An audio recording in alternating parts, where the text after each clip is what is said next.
Assalamualaikum warahmatullahi wabarakatuh. Di video ini kita akan melanjutkan pembahasan mengenai latihan soal PSAS yang akan dimulai dari nomor 11. Di video sebelumnya sudah ada pembahasan mengenai nomor 1 sampai dengan nomor 10. Nah, sekarang kita mulai dari nomor 11 dengan tipe soal pilihan ganda kompleks. Kita lihat pada nomor 11, diketahui persamaan berikut. Terdapat dua buah persamaan, yaitu persamaan A dan persamaan B. Dan juga ada persamaan P dan persamaan Q. Kemudian kita harus mengetahui mana pernyataan-pernyataan yang benar dari pernyataan yang sudah diberikan. Nah, karena ini merupakan hasil pembagian dari persamaan A dengan persamaan A dan persamaan B dengan persamaan P dan Q, kita akan menggunakan pembagian yang berbentuk kurung gitu ya. Pernyataan pertama kita lihat hasil dari A atau persamaan A dibagi dengan persamaan P adalah X plus 4. Kita mulai dengan persamaan A yaitu X kuadrat ditambah 2X dikurangi 8 dibagi X min 2. Nah, X min 2 jika kita kalikan dengan X untuk menghilangkan atau membuat X kuadratnya menjadi 0 gitu ya, kita buat di atasnya dikalikan dengan X dikalikan dengan X menjadi X kuadrat, X dikalikan dengan negatif 2 menjadi negatif 2X. Kita kurangkan X kuadrat dikurangi X kuadrat habis ya dan bernilai 0, kemudian 2X dikurangi negatif 2 karena negatif bertemu dengan negatif jadi positif, jadi 2X ditambah 2X sama dengan 4X, kemudian negatif 8 tetap negatif 8. Nah, sekarang kita cari X min 2 dikalikan dengan bilangan berapa yang menghasilkan 4X. Berarti dikalikan dengan 4 ya, atau positif 4 karena di sininya positif 4X.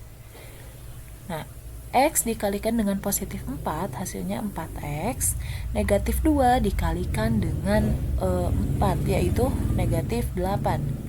Kita kurangkan 4X dikurangi 4X habis atau 0, negatif 8 dikurangi negatif 8 berarti jadi positif ya, negatif 8 ditambah 8 0, karena keduanya 0 berarti habis atau 0. Nah, sekarang kita punya hasil bahwa X kuadrat ditambah 2X dikurangi 8 jika dibagi dengan X min 2 hasilnya adalah X plus 4.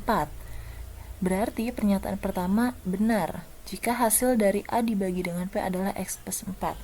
Nah, cara lainnya karena kita perlu mengetahui mana pernyataan yang benar, kita dapat langsung mengalihkan dari hasil baginya yang di sini dengan pembaginya yaitu P dan Q.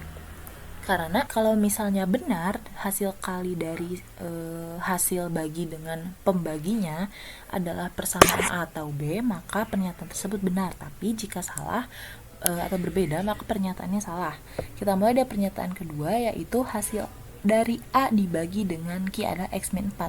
Berarti kita harus mengalihkan X min 4 dengan X plus 2.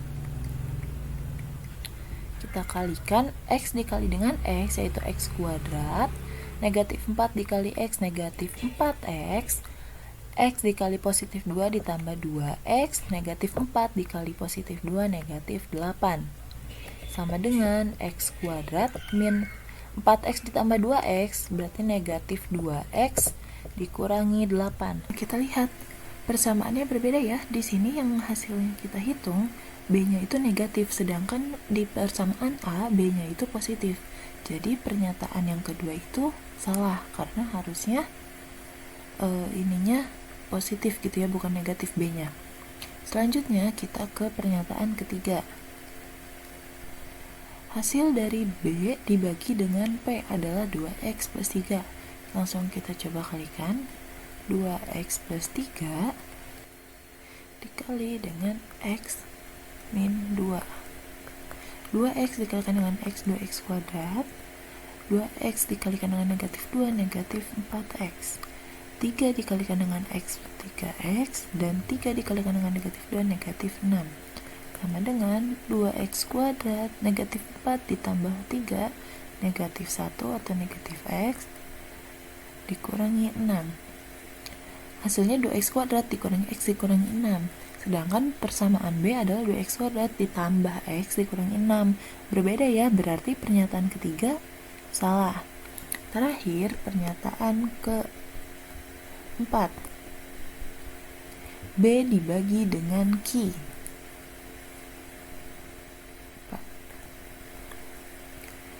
B dibagi dengan Q adalah 2x min 3. Kita kalikan 2x min 3 dikali x plus 2. 2x dikalikan dengan x jadi 2x kuadrat. 2x dikalikan dengan 2 jadi 4x. Negatif 3 dikalikan dengan x jadi negatif 3x. Negatif 3 dikalikan dengan 2 jadi negatif 6. Hasilnya 2x kuadrat, 4 dikurangi 3 jadi 1, kurangi 6. 2x kuadrat ditambah x dikurangi 6 sama ya dengan persamaan B. Jadi 2x kuadrat ditambah x dikurangi 6 jika dibagi dengan x plus 2 hasilnya adalah 2x min 3. Jadi pernyataan yang keempat benar. Selanjutnya ada 4 macam benda. Bagaimana penjelasan kekongruenan? Perlu diingat, syarat suatu benda dikatakan kongruen jika bentuk dan ukurannya sama. Bentuk dan ukurannya sama atau perbandingan sisi-sisi yang bersesuaiannya itu satu gitu ya. Karena sama jadi perbandingannya satu. Kalau sebangun bentuknya sama tapi ukurannya berbeda dan memiliki perbandingan yang senilai gitu ya. Bentuk sama, ukurannya beda. Nah, sekarang kita lihat pernyataan pertama. Kedua kursi pada gambar 1 adalah dua bangun yang kongruen karena mempunyai ukuran dan bentuk yang sama walaupun coraknya berbeda. Perlu diingat jika warna dan corak tidak mempengaruhi kekongruenan. Warna dan corak tidak mempengaruhi.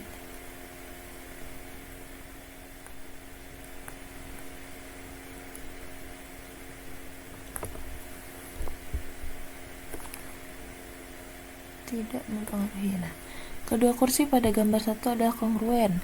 Kita lihat kursi tersebut memiliki bentuk yang sama dan ukuran yang sama meskipun yang satu polos, yang satu bercorak. Berarti kedua kursi tersebut kongruen karena sudah memenuhi syarat yang bentuk dan ukurannya sama. Selanjutnya, gambar boneka kelinci adalah kongruen. Memang benar boneka tersebut mempunyai bentuk yang sama, tetapi ukurannya berbeda, ada yang kecil, sedang, dan besar. Karena ukurannya berbeda-beda, berarti boneka tersebut hanya sebangun dan tidak kongruen. Jadi pernyataan yang kedua salah ya. Pernyataan ketiga, kedua figura pada gambar 3 adalah kongruen, meskipun warnanya berbeda. Kita lihat figura tersebut bentuknya sama-sama persegi panjang, ukurannya juga sama ya, panjangnya 60, lebarnya 40. Meskipun yang satu warna coklat, yang satu warna emas, tapi selama bentuk dan ukurannya sama, kedua figura tersebut adalah benar bahwa kongruen. Terakhir, ketiga bola adalah kongruen karena ukuran dan bentuknya sama. Bola ini warnanya berbeda-beda, tetapi bentuknya sama-sama bulat dan ukurannya juga sama, sehingga ketiga bola tersebut juga kongruen. Selanjutnya nomor 13, perhatikan bentuk rasional dari akar berikut. Nah, perlu diingat jika suatu pecahan tidak boleh memiliki penyebutnya akar gitu ya. Jika ada pecahan yang penyebutnya akar, kita harus merasionalkan penyebutnya dengan mengalihkan akar juga gitu untuk menghilangkan akarnya. Kita lihat yang A,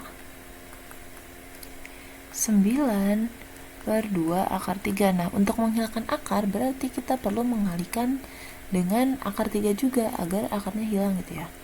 Jadi 9/2 akar 3 dikali akar 3 per akar 3. Nah, yang dikalikan harus kedua bagiannya gitu ya, pembilang dan penyebutnya, tidak boleh hanya salah satunya. Berarti yang atas jadi 9 akar 3, 2 di sini ada 1 gitu ya. Jadi 2 dikali 1 hasilnya 2. Akar 3 dikali akar 3 hasilnya 3. Jadi 2 dikalikan dengan 3 sama dengan 9/6 akar 3. Kita sederhanakan menjadi 3/2 akar 3. Selanjutnya kita lihat pernyataan yang B.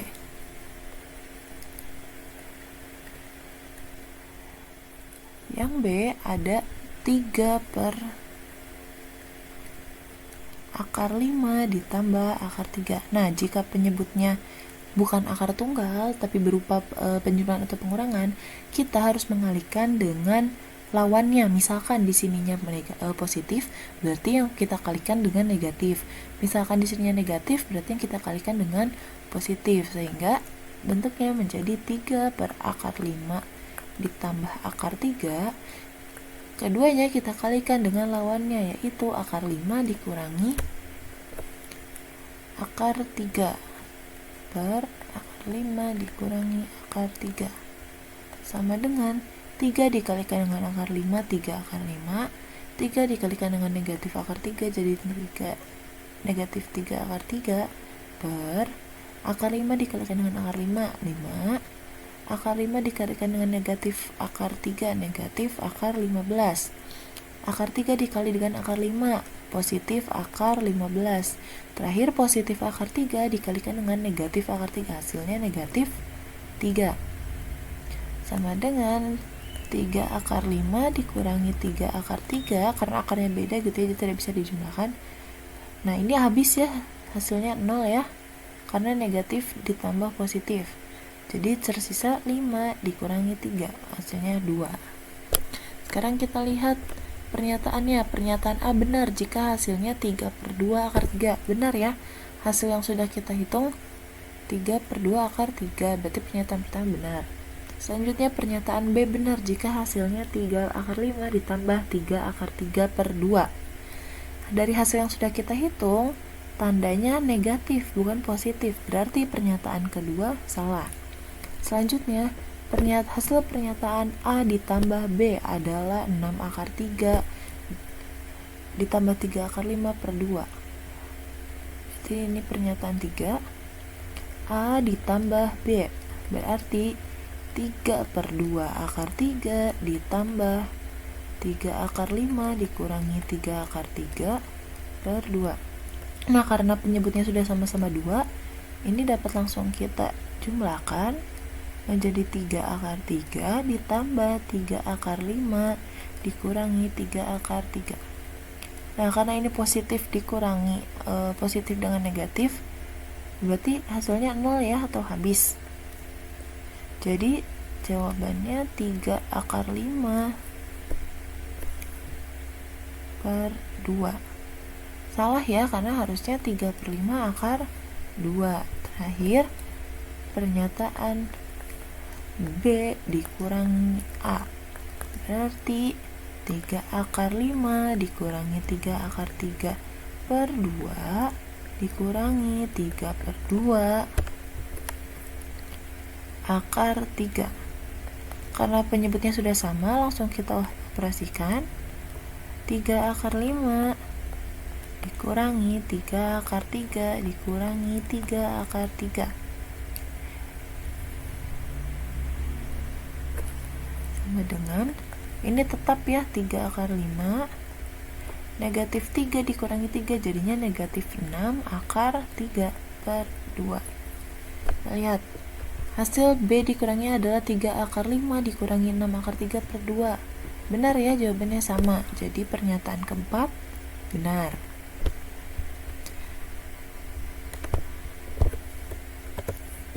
Selanjutnya nomor 14.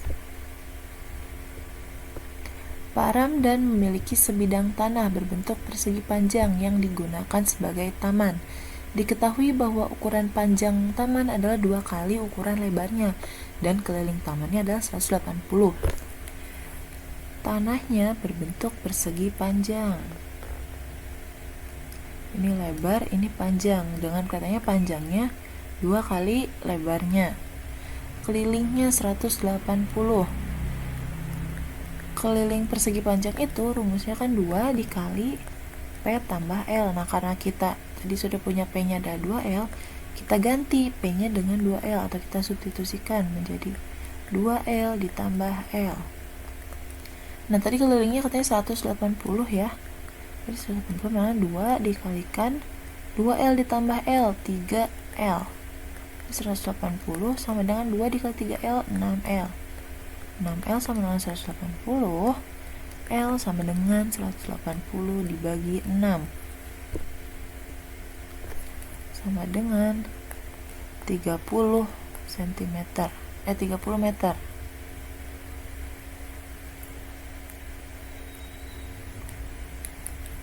Ini 30 meter ya. 10 meter. Berarti lebarnya sama dengan 30 meter. P sama dengan 2L sama dengan 2 dikali 30. P-nya 60 meter. Kita lihat pernyataan pertama, panjang taman adalah 80 meter. Salah ya, karena panjangnya harusnya 60 meter. Pernyataan kedua, lebar taman adalah 30 meter. Benar ya, tadi L-nya 30 meter, berarti lebarnya adalah 30 meter. Selisih panjang dan lebar adalah 40 meter. Kalau selisih berarti kita mengurangkan P dan L. P dikurangi L atau 60 dikurangi 30 sama dengan 30 meter. Salah ya, selisihnya adalah 30 meter. Terakhir, luasnya. Rumus luas persegi panjang adalah panjang dikali lebar. Panjangnya 60 dikalikan dengan 30. 6 dikali 3, 18. Lalu 0-nya 2. Jadi luasnya adalah 1800 meter. Sama ya, berarti pernyataan keempat benar.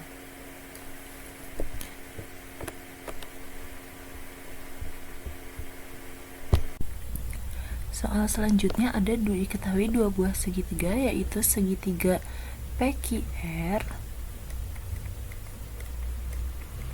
dan segitiga PQS.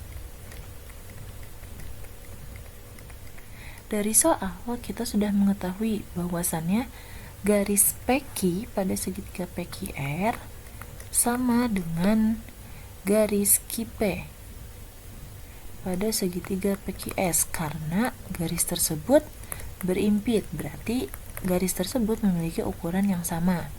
Selanjutnya dari soal juga diketahui dengan tanda strip seperti ini, jika garis PS sama panjangnya dengan garis QR. Diketahui dari soal.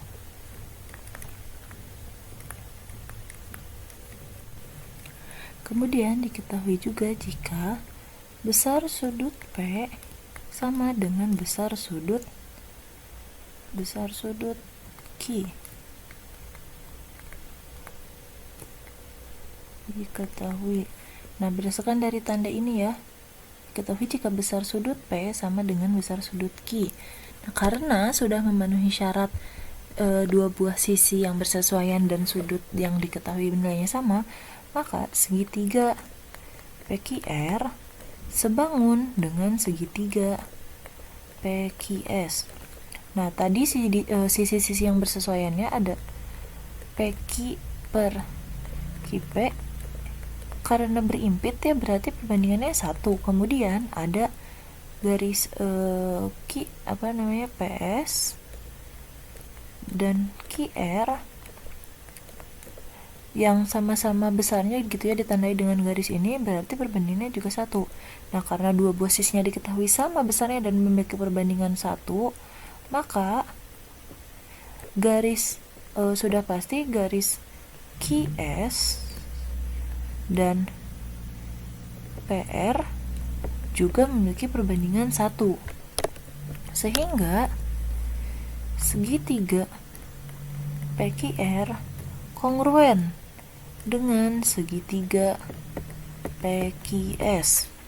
Sekarang kita lihat pernyataan pertama, panjang sisi PR sama dengan QS. Tadi ya, PR sama dengan QS, karena PQ dengan PQ sama dan PS dengan QR sama, berarti sudah pasti PR dan QS sama. Selanjutnya panjang sisi PS sama dengan QS. Dari yang sudah kita dapatkan, jika PS memiliki panjang yang sama dengan QR, sedangkan QS memiliki panjang yang sama dengan PR, sehingga PS dan QS tidak sama panjang. Berarti pernyataan kedua ini salah. Nah, kemudian sudut PQR dengan sudut PQS, kita lihat jika sudut PQR ini tumpul ya, atau lebih dari 90 derajat. Sedangkan yang PQS dia lancip karena besarnya kurang dari 90 derajat atau tidak siku-siku. Berarti sudut PQR dan sudut PQS tidak sama besar karena yang satu lancip dan yang satu tumpul. Terakhir sudut SPR, ini berarti ya yang ini, yang atas, dan sudut SQR ini yang bagian atas juga.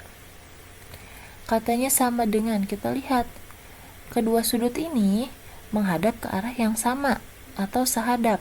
Berarti karena sudut sahadap, sudut SPR dan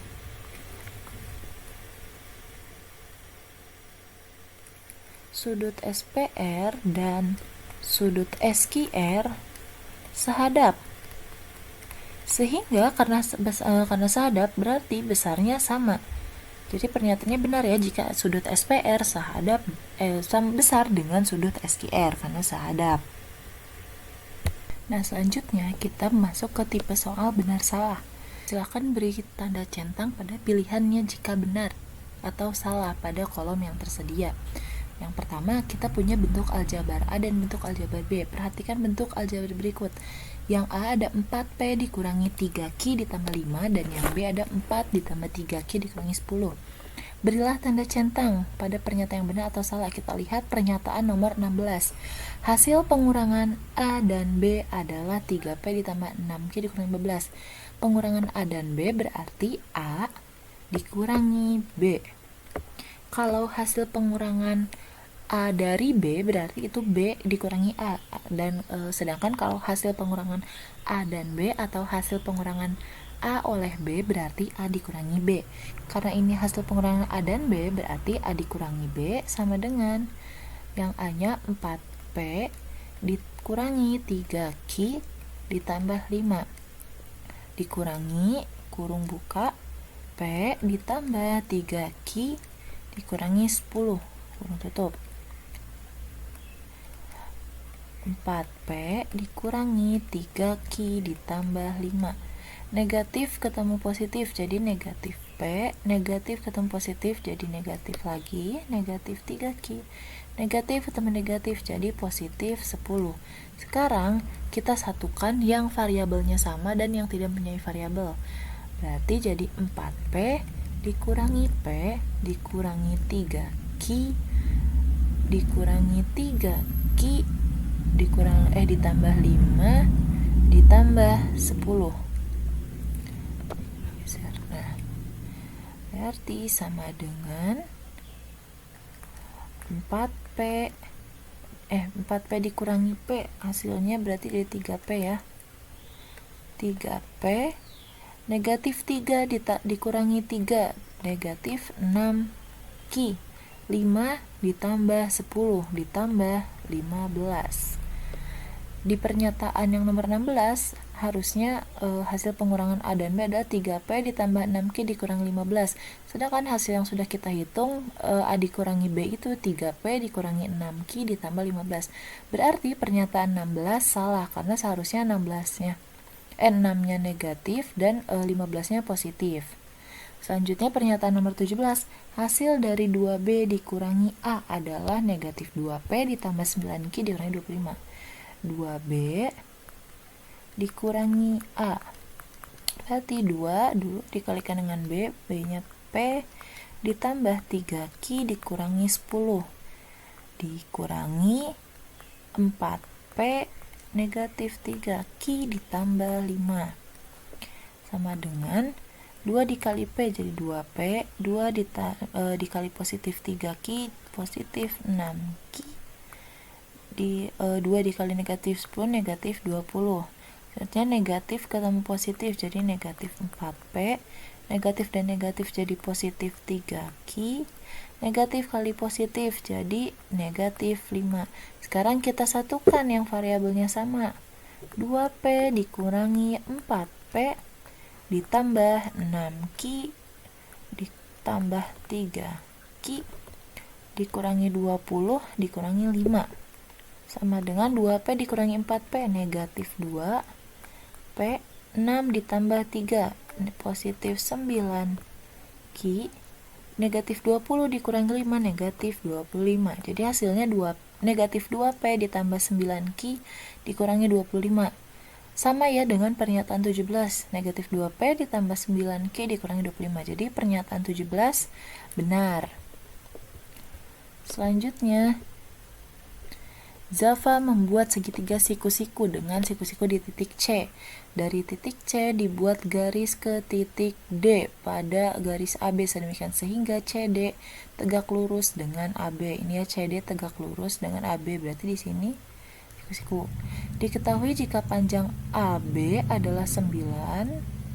Ini A ke B itu 9 dan AD itu 4. A ke D ini 4. Berilah tanda centang pada pernyataan yang benar atau salah. Kita lihat pernyataan 18, panjang CD adalah 4 akar 5. CD. Nah, ingat rumus yang kuadrat itu. Kalau CD kuadrat berarti CD kuadrat DB atau BD dikali DA. Tadi kita sudah punya AD atau DA-nya 4. Nah, BD-nya tinggal kita kurangkan. Berarti ini tuh BD sama dengan AB dikurangi AD. AB-nya itu 9, AD-nya 4. Berarti BD sama dengan 5 cm. Jadi 5 dikali DA-nya atau AD-nya 4 sama dengan 20. Karena ini masih CD kuadrat, sedangkan kita perlu mencari CD, berarti kedua ruas kita akarkan. CD kuadrat diakarkan menjadi CD sama dengan akar 20. Akar 20 itu sama dengan akar 4 dikalikan 5. Nah, kita cari faktor 20 mana yang salah satunya itu bilangan hasil kuadrat. Kan bilangan hasil kuadrat itu ada 1, 4, 9, 16 dan seterusnya. Karena 9 tidak mungkin, 16 juga tidak mungkin, dan 1 juga tidak mungkin karena 20-nya masih bisa diakarkan. Berarti jadinya 4 dan 5. Akar 4 yaitu 2, akar 5 tidak bisa tetap, jadi 2 akar 5. Pernyataan nomor 18, jika panjang CD adalah 4 akar 5, salah ya, karena seharusnya 2 akar 5 cm, berarti ini salah.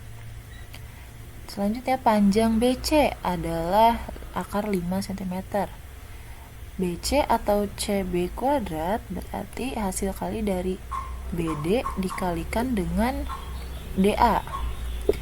Tadi kita sudah punya BD-nya yaitu 5.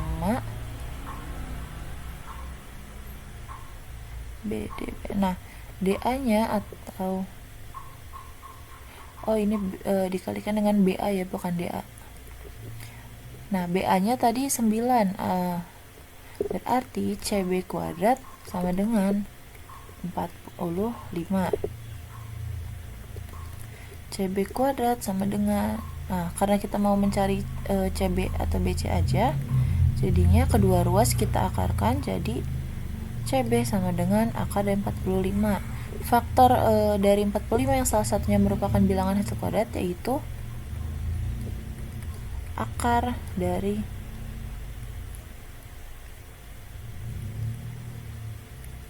9 kali 5 atau sama dengan akar 9 yaitu 3, akar 5 tetap ya 3 akar 5.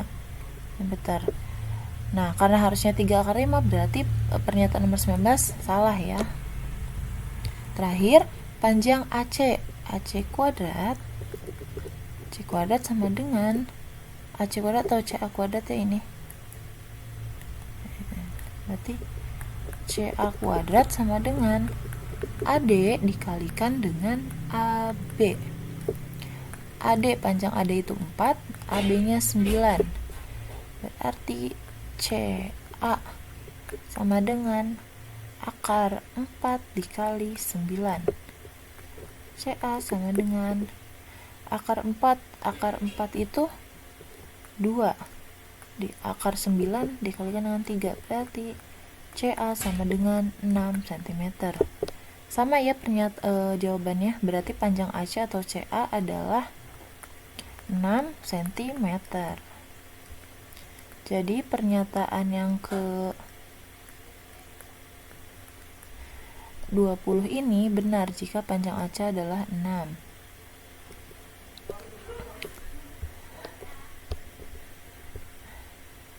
Karena sudah semua, sekian penjelasan dalam video ini. Terima kasih sudah menyaksikan. Jangan lupa untuk terus belajar dan selamat belajar, selamat mengerjakan PSAS-nya nanti. Semoga PSAS-nya diberikan kelancaran dan hasil yang baik. Sampai jumpa. Wassalamualaikum warahmatullahi wabarakatuh.